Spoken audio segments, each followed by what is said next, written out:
The most beautiful sound in the world, the one I had spent a lifetime chasing across the globe, was not the deafening, soul-stirring scream of a Formula One engine at full throttle, but the quiet, clean, and satisfying click of a perfectly calibrated micrometer gripping a valve shim.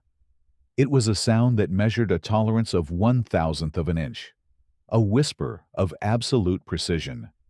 This was the new music of my life, a symphony of quiet craftsmanship played out in the cavernous, four-car garage of my new home in a sleepy, upscale suburb called Willow Creek Estates. For a man who had spent 3 decades living in a world of controlled chaos, a world that measured life in tenths of a second, this deliberate, unhurried silence was the grand prize. My name is Daniel, and my previous life was a nomadic blur, dictated by the relentless rhythm of the Formula One racing calendar. For 30 years, I was the chief mechanic and restoration specialist for Scuderia Ferrari, a name whispered with a kind of holy reverence in the pit lanes and paddocks of the world. My home was a different luxury hotel every 2 weeks. My family, a band of brilliant, perpetually exhausted engineers and technicians. I was a ghost in the machine, the man whose hands, insured for a figure that would make a neurosurgeon pause, kept the legends running. I had rebuilt engines that were mechanical masterpieces, resurrected chassis that were carbon fiber works of art, and felt the thunderous vibration of victory through the soles of my shoes more times than I could count. But the relentless pressure, the constant travel, the bone-deep weariness of a life lived on the ragged edge of performance had finally caught up to me. A young driver, a kid with more courage than sense, had a catastrophic crash in a car I had personally signed off on. He survived, but the incident was a brutal reminder of the stakes. I had retired, trading the roar of the crowd and the scent of high-octane fuel for the gentle chirping of crickets and the smell of freshly cut grass.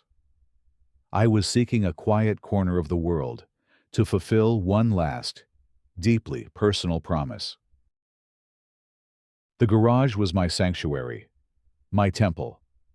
Before I even moved my furniture into the house, I had the garage floor coated in a flawless, battleship gray epoxy. The walls were lined with custom-built Lista cabinets, their drawers filled with meticulously organized tools that were the pinnacle of German and Japanese engineering. It was a space of profound order and potential, and in the very center of this temple, shrouded reverently under a soft, crimson car cover bearing the faint outline of a prancing horse, was my holy relic.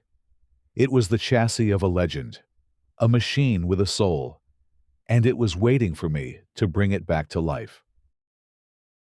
I had been a resident of Willow Creek for exactly 9 days, the quietest 9 days of my adult life.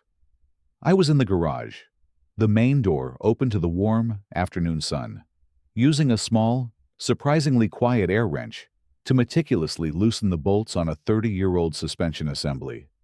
That was when the first hostile shot was fired in a war I didn't even know I was fighting. Absolutely, and unequivocally not. This is completely unacceptable.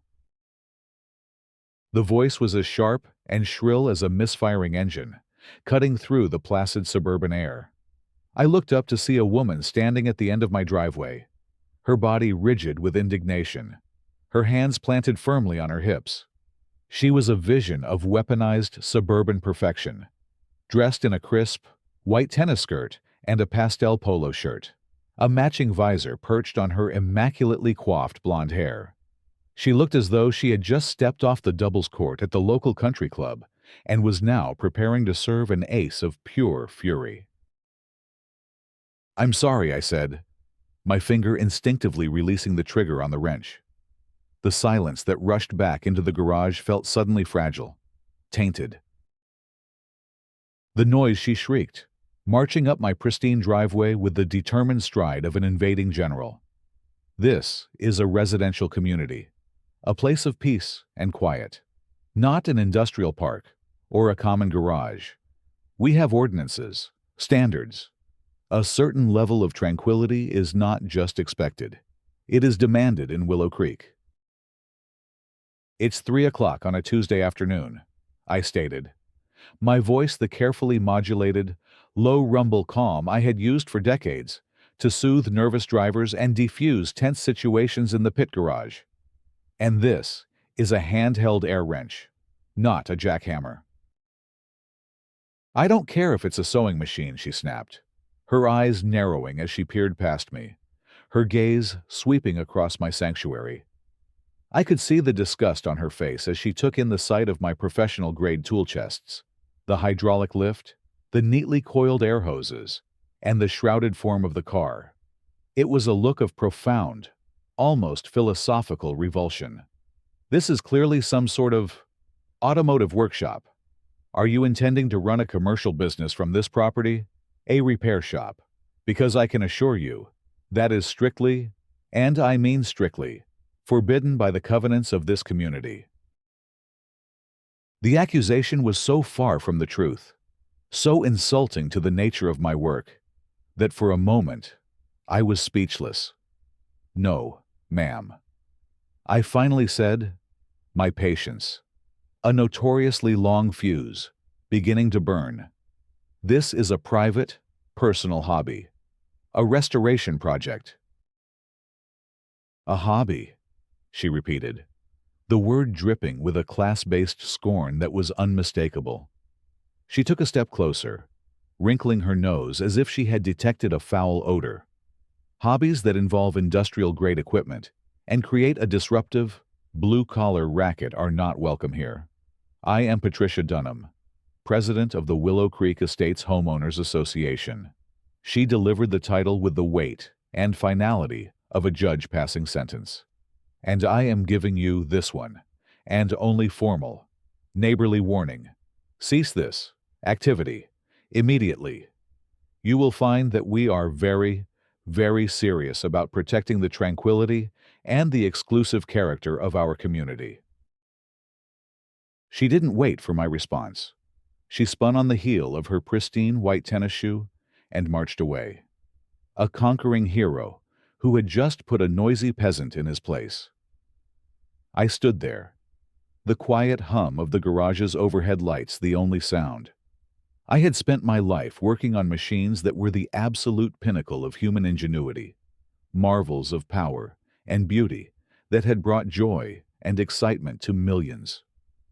And I had just been ordered to cease my work by a woman who believed that the sound of creation, the sound of a promise being kept, was a crime. My quiet, peaceful retirement, I realized with a sinking heart, was officially over. Patricia Dunham, in her role as the self-appointed guardian of suburban tranquility, approached the HOA bylaws not as a guide for community living, but as an arsenal. Her first official offensive in the war against my restoration project was a relentless campaign of bureaucratic warfare, a blizzard of violation notices, each delivered in a heavy, cream-colored envelope that felt like a tiny, passive-aggressive hand grenade dropped in my mailbox. The opening salvo was a $200 fine for a noise ordinance violation. The notice, which arrived 2 days after our initial confrontation, was a masterpiece of manufactured outrage. It cited a formal complaint from a neighbor I knew was Patricia herself, about excessive, grating, and disruptive mechanical noise that had occurred at precisely 2:15 p.m. on a Wednesday.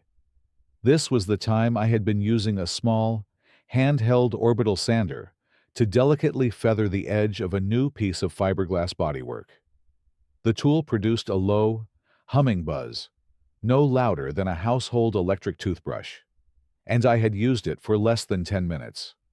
The absurdity of the complaint was staggering, but it was clear that the facts were irrelevant. My first instinct, born from 30 years of diagnosing and solving complex mechanical and political problems in the high-pressure world of Formula One, was to gather data. I could have used a decibel meter to prove the noise was well below the city's legal limits. I could have appealed to the HOA board, presenting my evidence in a calm, logical manner. But I was no longer in that world. I was retired. My goal was peace, not protracted legal battles. So, with a heavy sigh of resignation, I logged into the residence portal and paid the fine. As an additional, and I thought, generous concession. I spent the next weekend and a considerable amount of money installing professional-grade sound-dampening panels on the interior walls and ceiling of my garage. I even installed a new, insulated garage door with heavy-duty rubber seals. I was making a good faith effort to be a considerate neighbor. My gesture of peace was interpreted as a sign of weakness, an admission of guilt. It only emboldened her. A week later, another envelope appeared. This time, the fine was for $150 for the unpleasant and pervasive chemical odor of petroleum distillates. This was for the faint, clean scent of WD-40 I had used to loosen a stubborn bolt. It was then that I began to truly understand the deep, personal nature of her animosity. I did a little quiet research, the kind of background check that was second nature to a man who had to know everything about his team and his rivals. I discovered that Patricia Dunham, before becoming the Queen of Willow Creek, had a short and spectacularly unsuccessful career in the automotive world. She had been a high-level marketing executive for Porsche's North American division. Her tenure had ended abruptly after she had spearheaded a disastrous, multi-million-dollar marketing campaign that had been widely ridiculed for its tone-deaf portrayal of the brand's engineering heritage. She hadn't just failed. She had been humiliated. I realized with a sudden, chilling clarity that she didn't just hate the noise from my garage. She hated what it represented. It was the sound of authentic, hands-on craftsmanship, the very thing she had tried and failed to package and sell. My passion was a constant, noisy reminder of her own professional failure. The fines continued, growing ever more surreal. I was fined for having a visibly cluttered workspace because she had seen my organized tool chests through the garage's small window. I was fined for an unauthorized fluid stain when a single drop of brake fluid, no larger than a coin, had briefly stained my own epoxy floor before I had wiped it clean. My regular video calls with Marco, my old friend and the current head of engine development at Ferrari, became my only outlet. "She is a woman with a wounded soul. Daniele," he said, his wise, kind face looking at me from the screen. His office in Maranello a beautiful blur of Ferrari memorabilia behind him. A person who has failed at something they love often cannot bear to see another succeed. You must not let her bitterness touch the spirit of the car. "It's difficult, Marco," I admitted. "I came here to focus on the work, on the promise I made to Nikki. Instead, I'm spending my time fighting a war of attrition with a woman who thinks the smell of oil is a moral failing."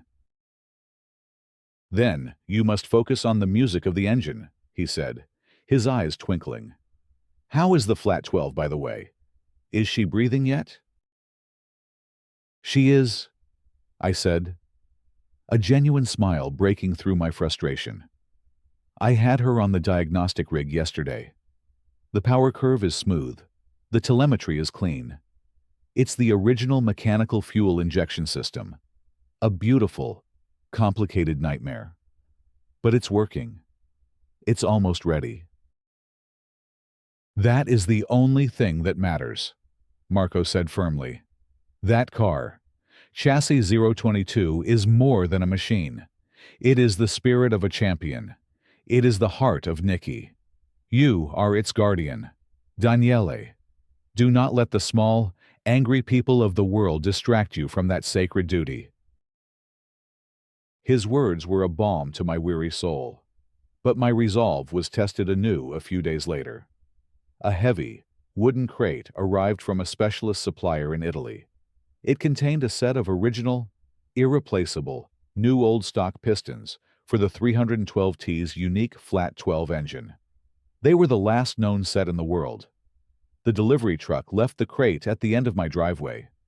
When I went to retrieve it, I found a large, ugly puncture in its side, as if it had been speared by a forklift. The delivery company claimed it was a freak accident at the depot, but my new security cameras, which I had installed with a heavy heart the week before, told a different story. The footage clearly showed the crate being delivered intact. It then showed Patricia, moments later, driving her large, luxury SUV with a deliberate, swerving motion, the corner of her vehicle clipping the crate with a sickening crunch before she sped away. I opened the crate, my hands trembling with rage. One of the 12 magnificent hand-forged pistons was shattered, a piece of history reduced to a handful of metal shards. This was no longer harassment. This was a deliberate, criminal act of destruction. She had not just damaged a priceless artifact. She had attacked the very heart of my promise. And I knew, with a cold, clear certainty, that my quiet, defensive war was over. It was time to go on the offensive. The shattered piston was a desecration. It was a line crossed, a violation so profound that it extinguished the last embers of my desire for a peaceful resolution. My first act was not one of rage, but of cold, methodical precision. I carefully collected the fragments of the ruined piston. I downloaded the crystal-clear, time-stamped video footage of Patricia's deliberate hit-and-run from my security system. I saved it to 3 separate, encrypted hard drives. This was no longer just evidence for a potential lawsuit. It was ammunition. But I knew that deploying it now would be a tactical error. It would result in a messy, public confrontation that she would spin into a he said, she said neighborhood drama. I needed a bigger stage, a more decisive, undeniable victory. With my cameras now silently watching my property, Patricia seemed to sense that direct, physical sabotage was too risky. She retreated to her preferred battlefield, the Willow Creek Estates online community forum, where she could wage a war of slander and innuendo, a digital campaign of character assassination. Her posts were a masterclass in snobbery and elitist fear-mongering, all cloaked in the language of neighborly concern. Dear residents, one such post began. As someone with a long and successful career in the luxury automotive sector, I feel it is my duty to warn you. The kind of unlicensed back-alley mechanical work happening at 412 Chestnut Lane poses a significant threat to our community. I know from my time at Porsche how rigorous the standards are for professional technicians. The mechanic in our midst is using outdated methods and, I suspect, substandard parts. This is not craftsmanship. It is a liability. She was using her own failed career as a credential, lending a false air of authority to her lies. Her supporters, the small but vocal clique of residents who orbited her like pilotfish, immediately chimed in. Thank you for your expertise. Patricia, it's terrifying to think of something like that in our neighborhood. I saw him using a wrench that looked rusty.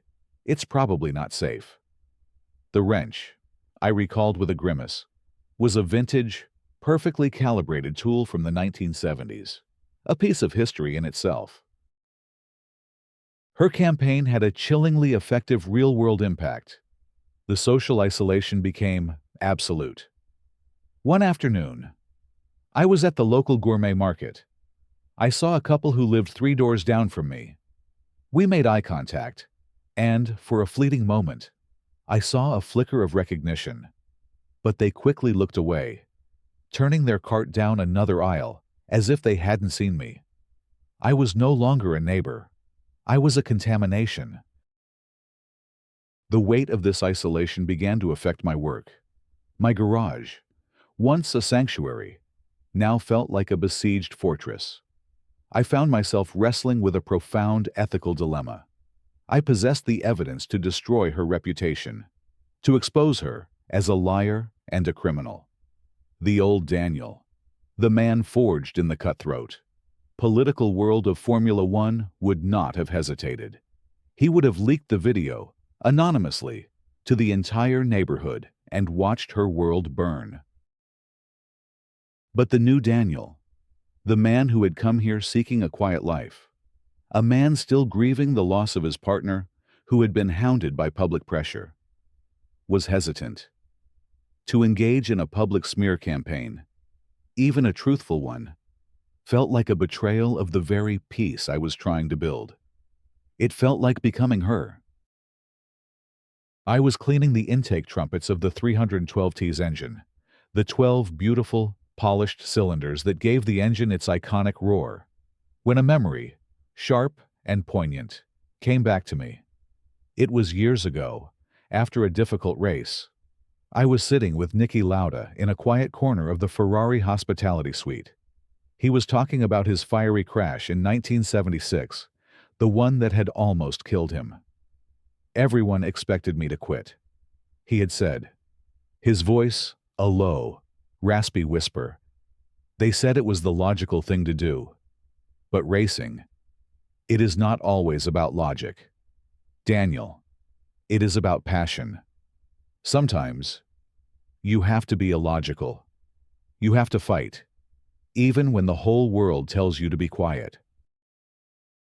His words echoed in my silent garage. My desire to stay quiet, to avoid the fight, was my own form of logic. But Patricia was not a logical opponent. She was an emotional one, driven by bitterness and jealousy. And Niki was right. Sometimes, to protect your passion, you have to fight. That evening, I made my decision. I would not leak the video. I would not stoop to her level. I would continue my work, my promise, and I would prepare for the final confrontation, not with a smear campaign, but with a display of truth so powerful, so undeniable, that it would render all her lies and all her petty rules utterly and completely irrelevant. I would not fight her with mud. I would fight her with history. Having successfully isolated me socially, Patricia moved to the next phase of her operation, using the city and state authorities as her own private army. Her goal was to find a government agency that would officially shut me down, to get a stamp of official condemnation on my work that would give her the final, irrefutable justification for my expulsion from her pristine kingdom. Her first attempt was a call to the Environmental Protection Agency. 2 agents, a man and a woman, arrived one morning with a formal complaint alleging that I was running an unlicensed hazardous waste facility.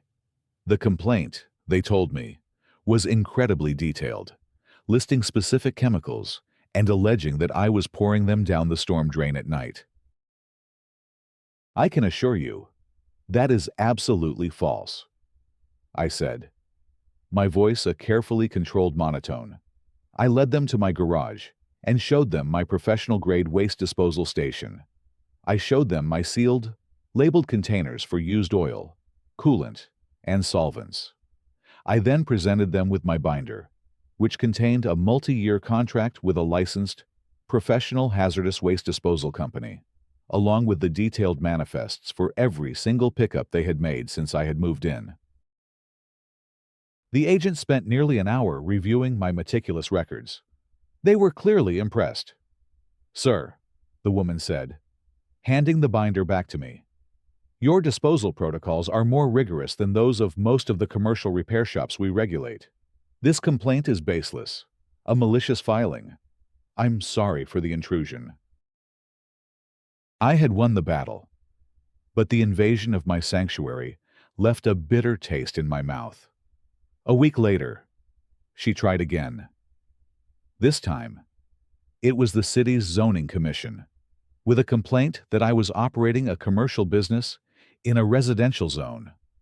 I spent another morning with a humorless city official, walking him through my garage, explaining that the car was a private, personal project, that I had no customers, no employees, and no income from my work. He left, but not before issuing a stern, formal warning that any evidence of commercial activity would result in immediate and severe penalties. Patricia's most relentless attacks, however, came via the local police department. She seemed to call them at least twice a week, each time with a new, more hysterical noise complaint. The officers who responded grew to know me by name. They were, to a man and woman, professional and deeply apologetic. They knew the calls were harassment, but the law required them to respond. One afternoon, a young officer named Miller, who was becoming a regular visitor, arrived as I was conducting a brief but critical test. I had just finished rebuilding the damaged piston and reassembling the engine. I needed to fire it up for just a few seconds to check the oil pressure and listen for any imbalances. The roar of the 312T's flat 12 engine, even for 5 seconds, was a magnificent, deafening symphony. By the time Officer Miller arrived, the engine was off, and the garage was silent again. "Let me guess," he said, leaning against his patrol car. "Mrs. Dunham reported that a 747 just landed in your garage." "Something like that," I said with a weary smile. "Man, what a sound," he said, his eyes alight with genuine excitement. "I've never heard anything like it. What is that thing?" "It's an old race car," I said, deliberately understating it. "You know," he said, his voice dropping a little, "my dad was a huge racing fan. He loved Niki Lauda. He told me Lauda was the toughest guy who ever lived, coming back to race just 6 weeks after being burned alive. A true hero." "He was," I said, my voice quiet. "He truly was." The officer looked at me, a new understanding in his eyes. He had seen my passion, heard the power of the machine, and connected it to a story he knew, a hero he admired. He had seen, for a fleeting moment, past Patricia's narrative of a noisy, dirty menace, and had glimpsed the history and the heart of my project.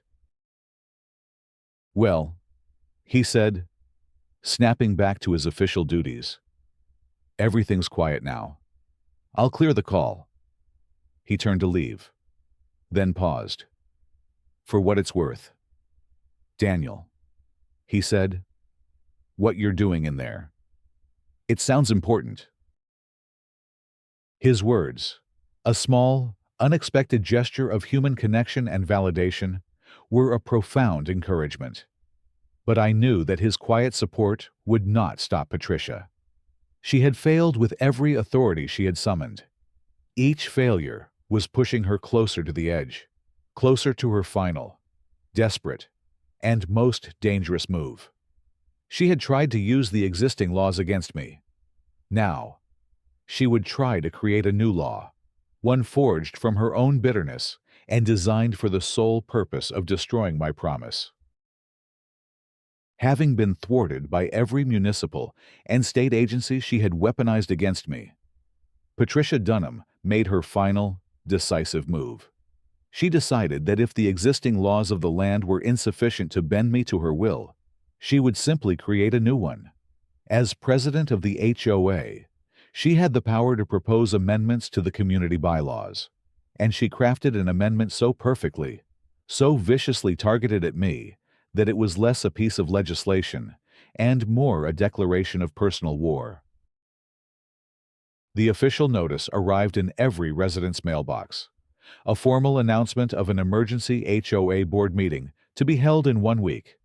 The sole item on the agenda was a vote on a proposed new bylaw. Article 72.4, the preservation of community tranquility and residential character. I read the text of the proposed amendment, and a cold, hard dread settled in my stomach. It was a legal straitjacket. It sought to prohibit any and all mechanical work, repair, or restoration on any form of motorized vehicle or engine on any residential property within Willow Creek Estates. It went on to explicitly ban the use of all power tools, compressed air systems, hydraulic lifts, welding equipment, and any other tool or device deemed by the board to be of an industrial or non-domestic nature.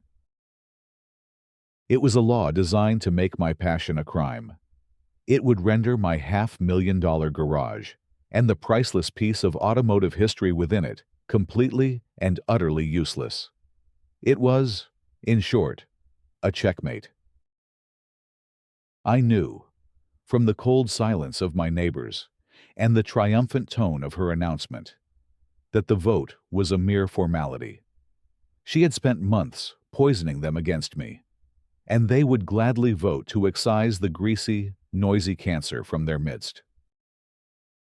My internal conflict, the long, agonizing debate about whether to use my old connections, was over. My attempt to live a new life, to solve my problems as a quiet, anonymous man, was a noble but abject failure. She had backed me into a corner where my only choices were to abandon the promise I had made to Nikki's memory, or to become the man I had been for 30 years. A man who understood power and how to wield it. I stood in my garage, looking at the nearly completed car. The crimson bodywork gleamed under the lights. The engine, a masterpiece of mechanical art, was fully installed. She was beautiful. She was almost ready to sing. To be stopped now, so close to the finish line, was unthinkable. This was no longer about me. It was about her. It was about legacy. It was about a promise. I sat on a stool next to the car, the legal notice in my hand, and I had a long, quiet conversation with the ghost of my friend. I remembered his words, spoken years ago in a quiet moment after a race and a fight. Daniel, you use every tool you have. The fastest car, the best tires, the cleverest strategy. You do not fight fair. You fight to win. I picked up my phone. My hands were steady. My purpose was clear. I was about to use a tool I had sworn I would put away forever. I dialed the number for Marco in Maranello. "Marco," I said, my voice quiet but firm. "It's Daniel. The situation here has concluded. I need to arrange for the official collection of chassis 022. "Daniela, this is wonderful news," he exclaimed. "The museum is ready. We can have the transport there in a week." "I need it sooner." "Marco," I said, "I need the transport team here on Tuesday evening, at the community clubhouse, at precisely 7:15 p.m., and I need more than just the transport team. I need an official representative, someone senior, from the Classiche department, someone who can speak with the full authority of the company. And Marco, I need a formal letter from Luca di Montezemolo on his personal, watermarked stationery. I need him to explain, in no uncertain terms, what this car is, who I am, and what we are doing. Tell him it is for Nikki. He will understand." There was a moment of silence on the other end of the line as Marco processed the unusual, highly specific nature of my request. He understood immediately that this was not a simple collection. This was a strategic maneuver. "They have pushed you too far, my friend," he said, his voice now grim and serious. "They have," I agreed. "And now, they are about to learn what happens when you corner someone who has spent his entire life on the Scuderia Ferrari pit wall." The plan was in motion. Patricia Dunham was preparing for a simple vote to ratify a new rule. She had no idea she was about to be a minor character in the final, glorious chapter of a legend. The Willow Creek Estates clubhouse, with its inoffensive beige walls and muted landscape paintings, was the chosen arena for Patricia's final, triumphant act. She stood at the podium, a benevolent sovereign addressing her loyal subjects.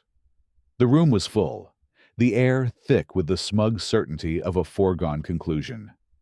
I had taken a seat in the back row, a quiet, solitary figure waiting for the inevitable.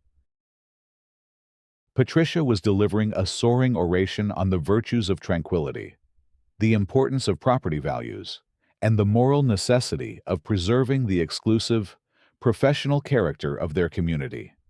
She was a conductor, leading a symphony of her own self-importance, and the audience was her rapt orchestra. "This new bylaw is not a punishment," she declared, her voice ringing with a false sincerity that was almost artistic in its perfection. "It is a shield. It is a declaration that we will not allow the peace and quiet of our homes to be shattered by the noisy, dirty hobbies of those who do not share our values. I urge you to vote yes to protect our way of life." A wave of firm, determined applause filled the room. She smiled, a tight, triumphant curl of her lips, and raised her hand to call for the vote. At that precise moment, the double doors at the back of the clubhouse swung silently open. Two men entered, and their presence instantly altered the room's atmosphere. They were dressed in dark, exquisitely tailored Italian suits that seemed to absorb the blandness of the room and radiate an aura of quiet, immense power. My old friend Marco was one of them. The other was a handsome, silver-haired man with a sharp, intelligent face and the unmistakable bearing of someone who was accustomed to being the most important person in any room. They walked down the aisle, the crowd of residents parting before them like the tide. They stopped at the front of the room, and Marco's eyes found me. He gave me a small, almost imperceptible nod. Patricia, her triumphant momentum broken, stared at them, her face a mask of annoyed confusion. "I'm sorry," she said, her voice sharp. "This is a private meeting for residents only." The second man stepped forward. "My apologies, madam," he said, his English perfect but carrying the melodic cadence of his native Italian. "My name is Alberto Rossi. I am the director of the Ferrari Classiche department from Maranello, Italy. We are here on official company business, at the invitation of Mr. Daniel." The name Ferrari dropped into the room like a perfectly cut diamond, silencing all other conversation. "Mr. Rossi continued, his voice calm and professional, but with an underlying tone of cold steel. "We are here to oversee the final preparations for the transport of an automobile of singular historical importance, a priceless asset owned by the Ferrari Company, which Mr. Daniel has been painstakingly restoring as a personal favor to our late chairman and to the memory of one of our greatest champions." He then held up a large, cream-colored envelope, sealed with a distinctive wax stamp of a prancing horse. "I also have a formal, personal letter here from Mr. Luca di Montesemolo, the former chairman of Ferrari, which he has asked me to read." He broke the seal and began to read. The letter was a masterpiece of corporate power and heartfelt tribute. It detailed my 30-year career with the team, my role as chief mechanic, my personal relationship with Niki Lauda. It described, in loving detail, the history of the Ferrari 312T, chassis number 022, as not just a car, but as a symbol of courage, resilience, and a championship spirit. "The project in Daniel's garage," Mr. Rossi read, his voice resonating through the stunned silence, "is a cultural treasure of the Italian nation. It is being transported to its permanent home as the centerpiece of our new Age of Champions exhibit at the Museo Ferrari in Maranello. We are eternally grateful to Daniel for fulfilling his promise to his friend, and for his unparalleled artistry in bringing this legend back to life." He finished reading and folded the letter. He then looked directly at Patricia, his expression now one of icy contempt. "The nuisance you have been trying to have, impounded, madam, is a priceless artifact that is, quite literally, beyond valuation. The grease monkey you have been systematically harassing is a living legend, a man who is held in the highest esteem by our company and by the entire international motorsport community." He placed the letter on the podium in front of her. "Any attempt by you, or this association, to interfere with this vehicle in any way," he said, his voice dropping to a low, menacing whisper, "will be met with a legal response of such overwhelming force that your little clubhouse and your entire community will cease to exist. I trust I have made myself clear." He turned, nodded to me, and walked out of the room with Marco, leaving behind a wake of shattered silence and the smoking ruins of Patricia Dunham's petty kingdom. The aftermath was not a battle, but a complete and unconditional surrender. The proposed bylaw was never voted on. The meeting disintegrated in a flurry of horrified whispers and sideways glances at their now deposed queen. Patricia Dunham, stripped of her authority and exposed as a fool, had lost her kingdom in the space of 5 minutes. Her fall from grace was swift and absolute. She became a pariah, the object of ridicule and scorn in the community she had once ruled. An emergency board meeting was called the next day, at which she was forced to resign her presidency.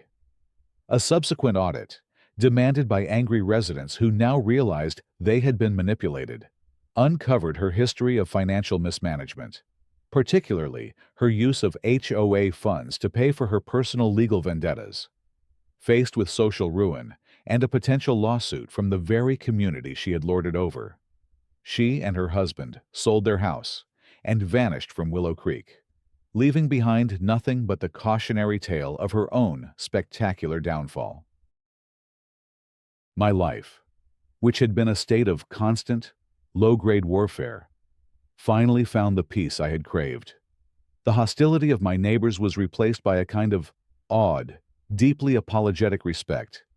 I became the quiet, fascinating man at the end of the street, the legend who lived among them. The HOA, under a new, much more reasonable leadership, formally rescinded all previous fines and issued a formal written apology for the harassment I had endured. The following day, a magnificent, gleaming red transport truck from the Ferrari Classiche department arrived. A team of technicians, their movements filled with a quiet reverence, carefully loaded the 312T.